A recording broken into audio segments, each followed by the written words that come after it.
আলু আর পেঁয়াজের ইসে কমিয়ে দিয়েছি, তারপর ট্যারিফ কমিয়ে দিয়েছি। আর ওগুলি যদি এনশিওর করে, বিশেষ করে মাছ, মাংস, ডিম, এগুলো ওদিন কথা বলেছি।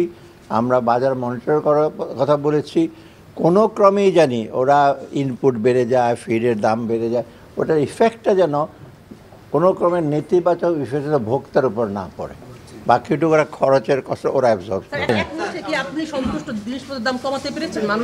না, জিনিসপত্রের দাম যে কমছে না, কিন্তু একটা জিনিস সেটা অনেকগুলো কারণে বেড়ে গেছে এবং সেটা চট করে টেনে নেমে আনা যাবে না।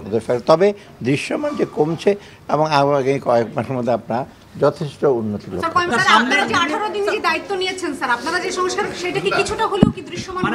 দৃশ্যমান ফাইন্যান্সিয়াল সেক্টর অনেক দৃশ্যমান।